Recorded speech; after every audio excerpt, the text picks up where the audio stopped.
Welcome to a special edition of the FutureLink podcast. I'm your host, Brad Smith, or Brad from at ALS Cyborg if you're following along on X, living with ALS as Neuralink's third human implant recipient, and always chasing the technologies and ideas that will shape tomorrow. This podcast takes a non-linear approach to conversation. I send questions via text, my guest videos responses. I follow up based on what they share, and then I edit it all into one cohesive, in-depth video interview. It's a format that lets us dive deep, explore tangents, and build real insight without the constraints of a live back and forth. Today, I'm thrilled to introduce John Stringer, the founder and president of Tesla Owners of Silicon Valley, often called TOSV. Since launching the group in 2018, John has grown it into one of the largest and most influential Tesla owners communities in North America. With thousands of active members, around 6,000 and growing, millions of followers across platforms, including over 1 million on X alone, and a reputation as the most notorious Tesla club in the world. Under John's leadership, TOSV has organized massive events like the X Takeover series, some of the biggest Tesla and SpaceX gatherings on the planet, while championing sustainability,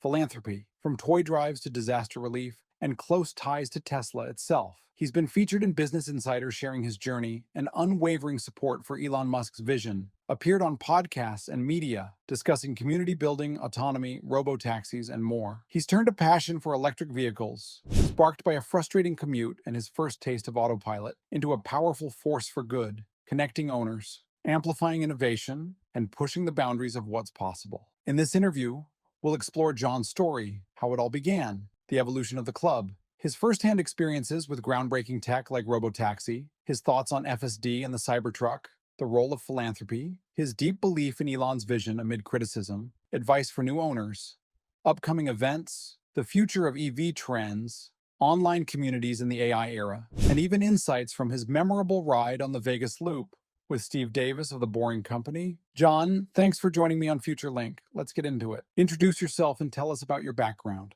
What's up, everyone? My name is John from Tesla Owners of Silicon Valley. I am the president and founder.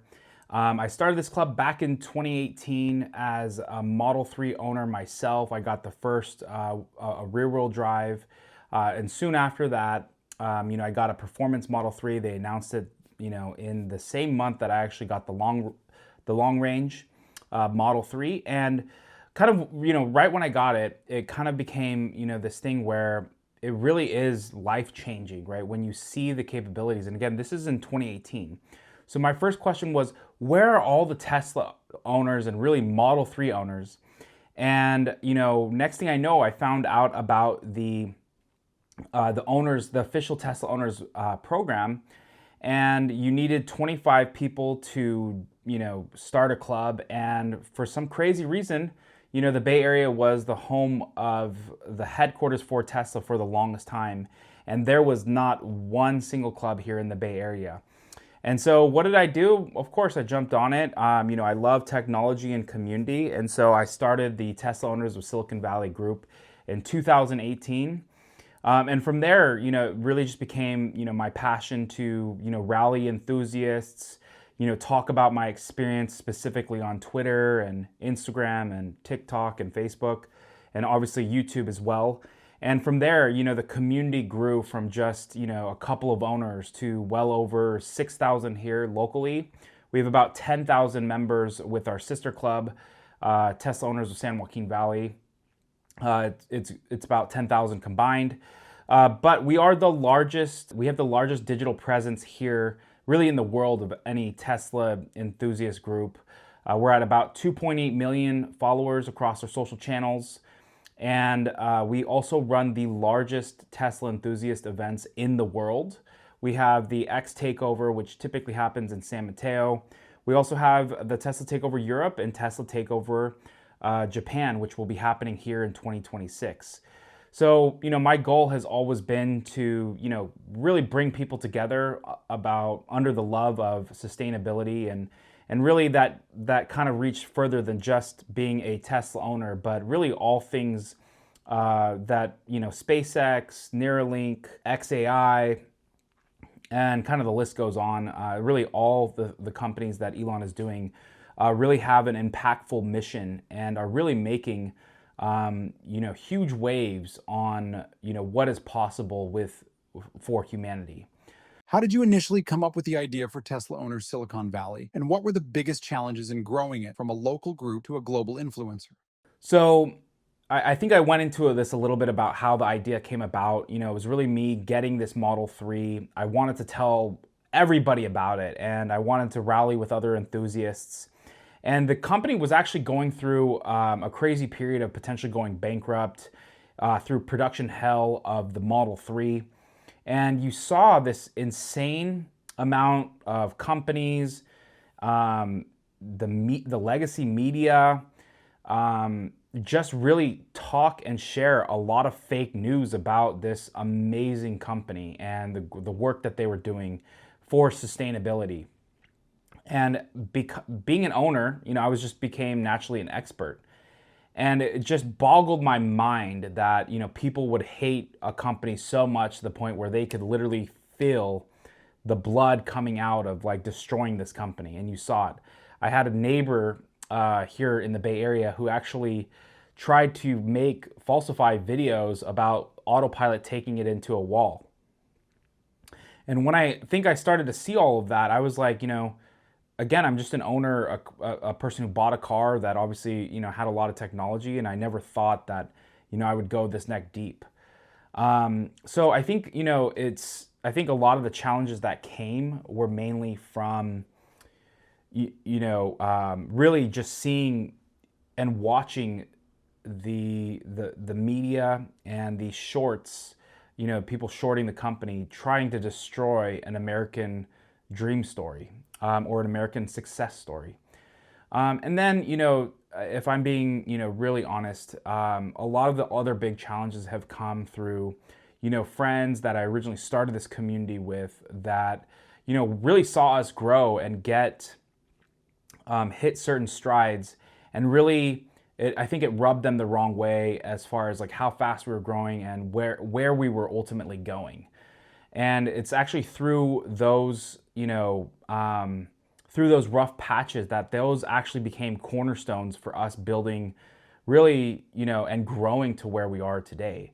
But ultimately what we are about is community. It's about, telling people about Tesla, SpaceX, Neuralink, and those wonderful stories. We've interviewed now about 6 or 7 Neuralink patients in telling that story.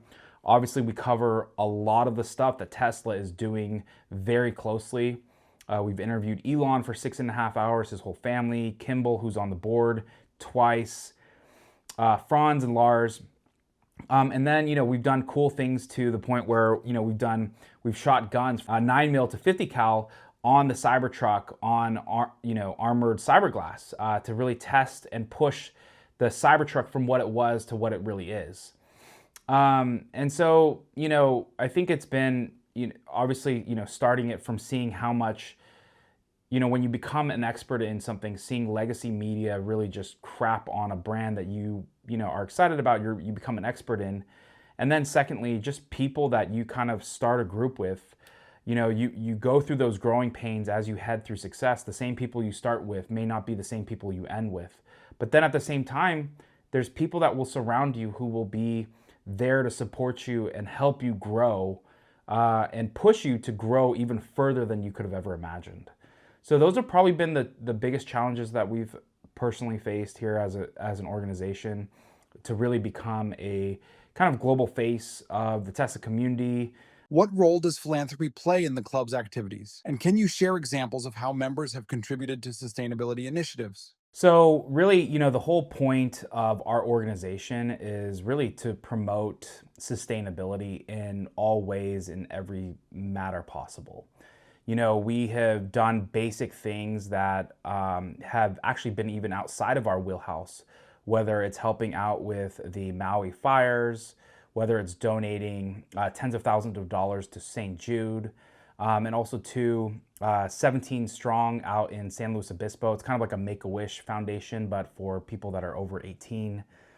And then, we've also helped with the Austin freeze-over in the Del Val area to really help out, people that had dealt with Austin when it froze over, and it was essentially creating a huge issue with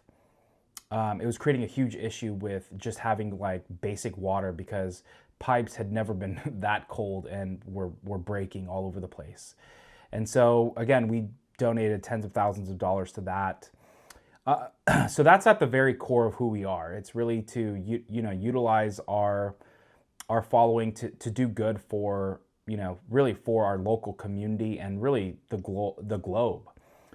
We also, obviously, as as I kind of have mentioned, we've done several Neuralink interviews and really, interviewing, Tesla executives, Tesla employees on, the mission of Tesla itself, and going back to Neuralink, sharing the amazing story of people's lives that have been impacted, and really, telling people and sharing the story of Neuralink and how it is really giving people's voice back. It's giving them a purpose. It's giving them, hope in really what is possible when, in some ways, depending on who you're talking to, whether it's being diagnosed with ALS, it's kind of a death certificate in some cases.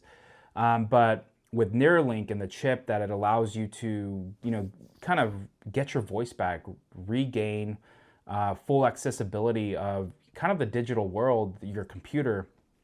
And, again, this is just we're just scraping some of the possibilities.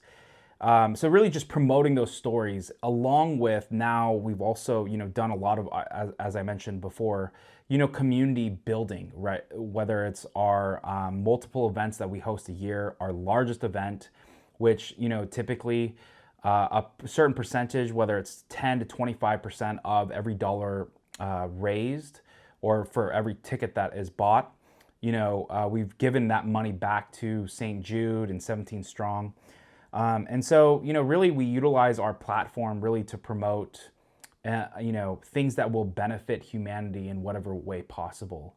And you could also see that as X and XAI, whether it's free speech and really like a truth-seeking AI.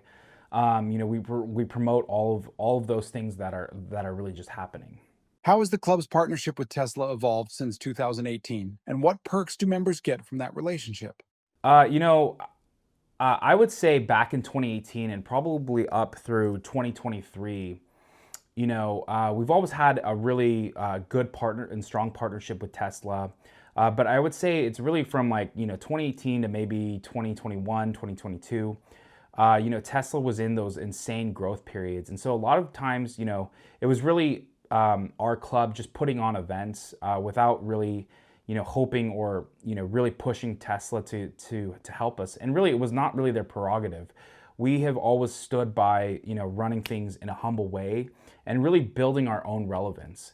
And through all of that, we haven't asked for handouts. We've been able to grow to, again, kind of become going from a small local group to really a global influencer and having a global platform to speak to thousands of Tesla owners, and really just, people that really, are all about technology, sustainability, and community. And so, but more so now, kind of as the business model has changed, and really as you see last year with what happened in 2025, where Teslas were literally being burnt down. We've definitely built closer ties with some of the executives at Tesla, Elon, and really the community, because we all needed each other in those moments where we were actually kind of being attacked. Whatever you may think, because I've literally been pretty much called anything you can think of. First it was, for owning a Cybertruck or even owning a Tesla. People thought I was, I was gay. I was being called gay. Next thing I know, I'm being called gay for now owning a Cybertruck, or being, what else? I've being called a Nazi because Elon had started getting involved in politics, even though I'm a private citizen utilizing all of my money to buy the things that I want. But outside of that, when you had what we went through in 2025, and really it's kind of similar to 2018, where it was kind of us against the world. we've definitely just built very close relationships. And I think for us, really like the perks for the membership, we have little things like members will get discounts on various, things for their Tesla, whether it's Tesla accessory companies, whether it's on Michelin tires, through cool technology and products. We get discounts for our members on that type of stuff. But really, when you join our club, we have a Slack channel, a Google forum, a Facebook group. It's really like, what is that next step after you buy the car? Where can you go to meet other like-minded people and really just understand more about your vehicle and how you can modify it, how you can get feedback on what floor mats you should use, how are you dealing with maintenance. It has evolved. And then also too, it's evolved in a lot of ways because, the Model Y is now the best-selling car in the world for, I think the third or fourth year in a row. And it's now, again, 2018, it was about like us against the world because it was very few people. But now it's the best-selling car in the world. So people are just buying it because it's the best car. It's not like they're buying it to be a part of the community. And, we've always said the best part of buying a Tesla is actually the community. But as Tesla is going through these different growth spurts, especially as they also, shut down the S and X line and really create these humanoid robots, it's going to go, the club is going to continue to evolve into that. Because I guess at some point, we're going to be Tesla owners of robots, of Silicon Valley, but like, we're going to be owners of not just the cars, but the robots itself. So that's kind of how it's evolved, As someone who's experienced the Robotaxi firsthand, what surprised you most about it, and how do you think it will change urban transportation? Experiencing, experiencing the Robotaxi, firsthand, experiencing FSD supervised V14 in my car, it's crazy that we've gotten here. Like in 2018, it was like, this is what I expected. It took a little bit longer, but this has really been kind of the vision of what I always thought would happen. And really, like no other company is built like Tesla to solve this problem. Not only they are already making a profitable car, but they're making it without doing any additional things. Like you see like a Waymo and Zoox and some of these other companies, they have proven concepts. They don't have a car that's rolling off the line that can literally drive to an owner's house. But when you think of Tesla, it's really more than just, a car. It's an Uber and Turo all in one, right? I'll be able to, I have a couple of Teslas. I'll be able to send those into the Robotaxi network to make money for me because 90% of the time the car's just sitting anyways. And so, also too, it's going to remove those drivers where, especially when you think of loved ones who have to deal with, drivers who may be picking them up, being able to have something that is fully autonomous, that doesn't get mad, that doesn't get drunk, that is going to be objective about everything, and that never gets tired. It's just, it really is just, earth-shattering how Tesla is tackling this. They have the full stack, they have the car, the hardware and the software all comes from them. It's really just going to, when you think of even the Cybercab, it's going to have the lowest cost per mile really ever. And so there's really going to be no comparison, and it's going to really feel, at least at scale, that a lot of these companies are not going to be able to compete. The other thing is that the Cybercab, the biggest limiting factor that it's going to have is regulation. They can make as many as that can go on the road. It's not going to come. And so as these cities get lit up, they'll be able to roll them out. It's just going to come down to what will be approved. What's your take on the Cybertruck's reception among owners? And do you have any personal stories from driving one? Well, when I got my Cybertruck 2 years ago, this was something that people freaked out about. They literally they would lose their minds. They would stop. They had to take a photo in front of it. Now my Cybertruck is pretty decked out, and so it still turns heads, but in a different way. But really, I think that the look of it still has been pretty polarizing. And then obviously last year, I think people just assumed that, a Cybertruck owner is, MAGA, but that's farthest from the truth, especially when you think of most Tesla owners were, historically have been left leaning. But more importantly, that, it has been a polarizing look. But really, when you experience a Cybertruck, the four-wheel steering, the steer-by-wire, the off-roading capabilities, the fact that it has power sharing, like I can utilize my Cybertruck battery to power my house, the fact that the exoskeleton is bulletproof, so not the glass. There's just and the fact that this is the only truck on the market that can drive you anywhere, and it's V14 has been a game changer. It's really a no-brainer. They just released for about 10 days a $60,000 Cybertruck model. And, I think the orders are, 14 months out as far as like when those will be produced.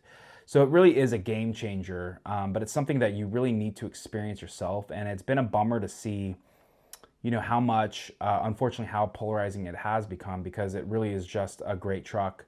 Go drive it before you judge it. And it's kind of one of those things, don't always judge the book by its cover, but it really is an amazing vehicle. How do you feel about FSD? Do you think it's ready to drive you while you sleep? I would say it really depends on where you are. I still think that there's still some things that they need to work out on the FSD supervised version. Obviously, they have the unsupervised happening in Austin right now. So with a flip of a software update, my car can go unsupervised once it's ready. So in its current state, I still think that there's more work, but sure, I definitely think it's almost ready or getting ready for prime time to be sleeping.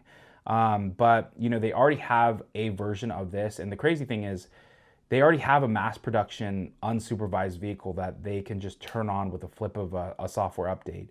So it really is not a matter of, when is this happening? It is happening, and they can do it at scale when, the regulations come through. But FSD 14, I've been driving, I was the first public beta tester for FSD, and it's been about 5.5 years of driving FSD, and the V14 has been the magic sauce that we were all hoping for. It really has been that good, and versus V12 and V13 are still several steps back. But it's one of those things where if you can, go drive a Tesla, have it go on FSD V14, and you will really just see what the future has in store. Why do you believe so strongly in Elon Musk's vision, especially in the face of media criticism? That's been started that has not gone bankrupt in several decades, if not half a century. And to be able to see people, the legacy media, these shorts, and really NGOs that were just creating an insane amount of FUD to tell lies about something that was actually really amazing. And I remember even Elon has said, the more fake news that there was, the more cars that they would sell. So it was kind of like the reverse was happening, because it would just be like he would open up Twitter one day and it would just be fraud, fraud, fraud, like just on all of the news articles. Tesla's a fraud, it's going bankrupt. And it's like the more cars they would sell. So it's kind of like the exact opposite happened the more that they started publicizing it. But when you see something good like, a Tesla, and how amazing of a vehicle that it is, not only with the low maintenance that it has, the full self-driving, the safety ratings, and really it's just an iPhone on wheels. And then, you see these people who just hate it, like without actually experiencing it, without actually going and driving it, without seeing, how these cars are being built on literally the most expensive place on the planet here in the Silicon Valley. Obviously that has grown to Texas now, but it just didn't make sense. And that's for me, like why I ended up getting so involved. It's just because I didn't get it. And then obviously you saw what happened in, I think it was December of 2021 with the EV summit. And I get that that was a union focused event, but to not invite Tesla, and even if they didn't, because it's union, I get it. It was mainly a political pump of union workers. But to then get up on stage and for President Biden to say that GM is the leader in electric vehicles, really was a snub at the ingenuity and work that Tesla has done to really put America on the map for electric vehicles and manufacturing. In that same quarter, I believe they produced 60 to 70 electric vehicles when Tesla had actually produced 360,000, 100,000 vehicles. So it was a complete smack in the face. And I think from there, that's the main reason why, I became such an advocate, is because it just didn't make sense. And so a lot of times, what I've learned with Elon is when a lot of these fake news stories come out, it's really what matters more is to just listen and wait for him to either respond or come out, because there's so many fake stories out there, fake headlines, lies, that you just can't believe the first thing you read. And a lot of, unfortunately, probably not, I want to say the majority, because I think a lot of people have woken up in these past couple years. But I will say that things have really changed now with, X being the media and really just the #1 news app in 160 plus countries, is that people aren't believing a lot of these fake headlines. But seeing all of that, it just got old at some point. And so that's why, I think I got so involved, and why I utilized our platform and really our group to really help Tesla all these years. And actually, I forgot on, some of the last questions about how our club is involved in philanthropy. We've also gotten, helped out on big voting and initiatives here, whether it's in the Bay Area or California, to really help push sustainability. So, but yeah, I think that's the main reason is when you become an expert in something and someone tells you that you're a complete liar, and you hear it over and over, and then you realize that this is not just a couple of people, there's actually real money behind this that is trying to shut down and kill an American success story. It makes no sense. And that's really been the journey. And then, you can think of SpaceX at the same time too. It's the same story, where, they were just trying to make reusable rockets and make them at an affordable scale. And, eventually it became more with Starlink and stuff, and the Starship program. But, all of the hate that company got, the amount of dollars to just put it through failure, to put it to failure was just crazy. And again, it's just, you don't need to understand a lot to really see, what these companies are trying to do and how they are trying to push, really America forward and put us, at the head front of all of these industries. What advice would you give to new or prospective Tesla owners navigating the EV market today? So I would tell you, if, first thing is, if you are buying a new Tesla, make sure you get involved in your local community. Check out the Tesla owners clubs in your local community. 2, there's some amazing YouTubers out there, whether it's, Bearded Tesla, Dirty Tesla, Futuraza, Farzad, Sandy Monroe, just a lot of experts out there to get the information that you need. So if you need information, make sure you get involved in your local community. But YouTube and even AI now can just give you all the information you need. If you want to connect with other owners, our group has Slack, Facebook, and Google Forums, so that you can kind of get whatever information that you need. But and then the other thing is, just if you are going to go buy a used one, I personally would only recommend family to buy it from Tesla. A lot of these companies, especially if you're going to a legacy automotive dealership, they don't know all of the stats and the things that it's capable of doing, especially with the full self-driving package and, the battery rating and stuff. It's just important to know where you're buying from and protect yourself, and really getting a second opinion on whatever you're buying. Can you tease any details about the next X Takeover event and how it's expanding globally? So I can tell you it's not in July. It's going to come probably in the fall. But I will say the Tesla Takeover Europe is happening June 5th and 6th. That whole weekend out in Austria by the Tesla owners of Austria. Second, the Tesla Takeover Asia is happening in Japan. the weekend after Thanksgiving. So make sure you just go ahead and search those up and you'll get all the information that you need. The X Takeover is still, we're working out some details. We want to share more when we can. How do you see the role of online communities like yours evolving with advancements in AI and autonomous tech? That's a really good one. I think, I live here in the Silicon Valley and we're really at the epicenter of what is happening and how the world will change. And really, when the world changes, it starts here in a lot of ways. So I think like online communities, right? Like I think that, there's definitely like AI is just going to be such an amazing tool. Humanoid robots with AI is going to be a second huge wave of technology. I mean, this is bigger than the internet boom, right? This is bigger than the phone boom that happened.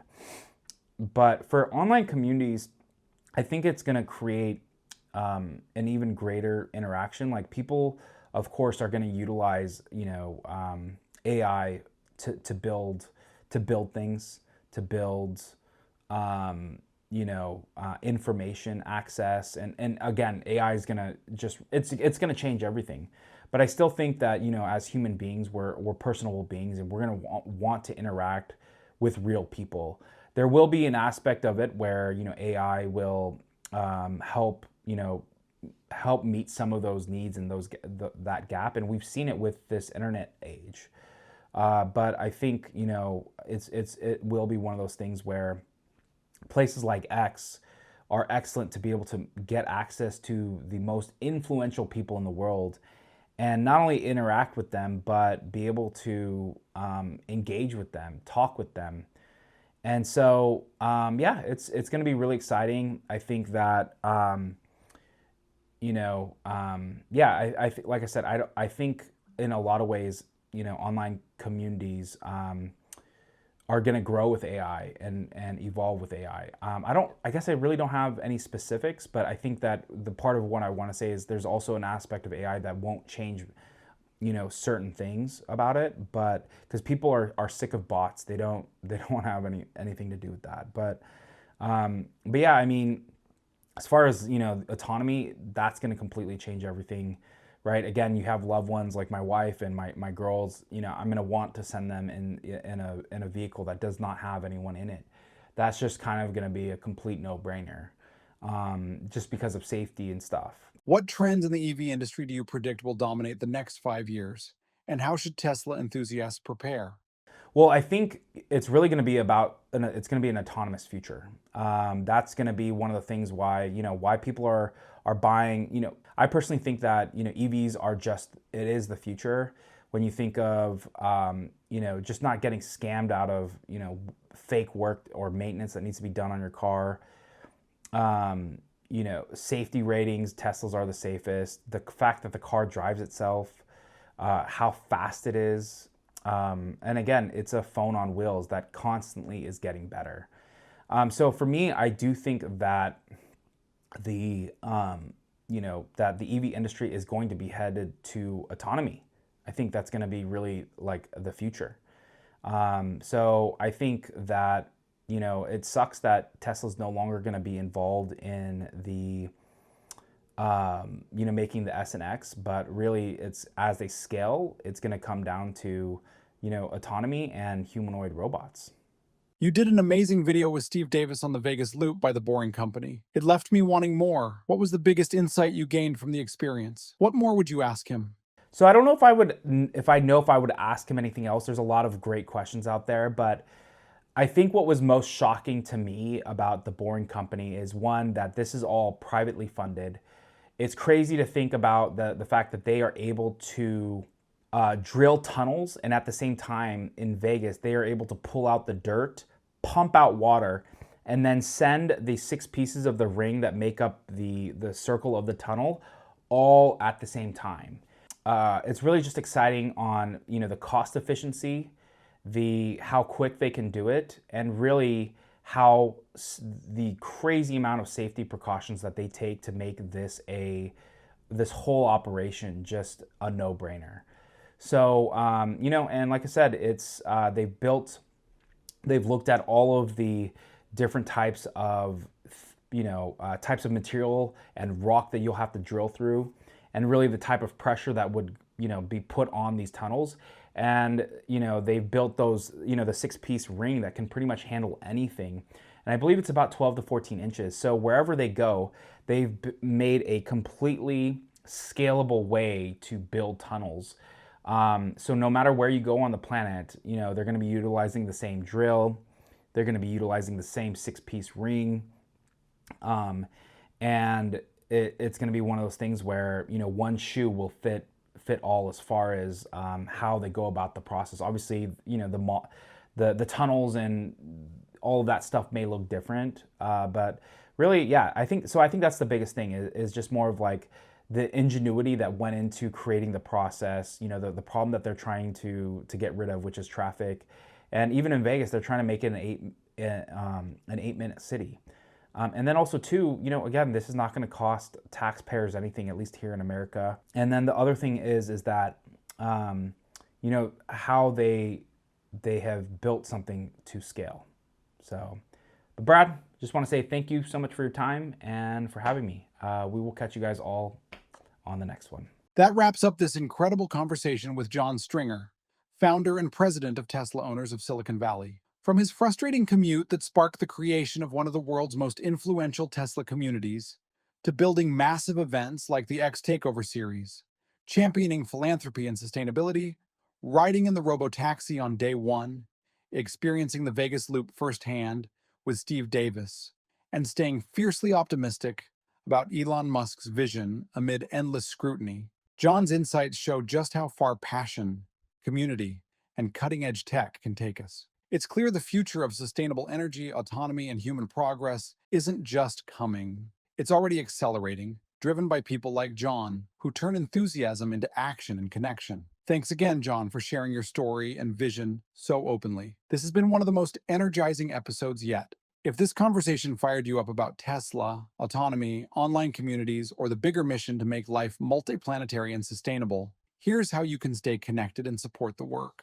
Follow me on X at @ALSCyborg for real-time updates on Neuralink, future tech, Elon projects, and new podcast drops. Like, subscribe, and turn on notifications on my YouTube channel at @ALSCyborg. That's where all full FutureLink podcast episodes live, along with Neuralink updates and more. For direct support, every bit helps keep these deep dive episodes coming while I navigate life with ALS and Neuralink. Subscribe on X for $5 a month, link in my bio/profile, or send a donation via Venmo at @ALSCyborg. Join on YouTube for $5 or $3 a month. Your membership fuels more content like this. Drop a comment below if you have any questions for John, thoughts on the interview, or ideas for future guests or topics. I read everyone and it helps shape what's next. Thanks for watching and being part of this journey. Until the next episode, keep pushing the boundaries of what's possible. This is Brad Smith signing off from FutureLink Podcast. See you soon.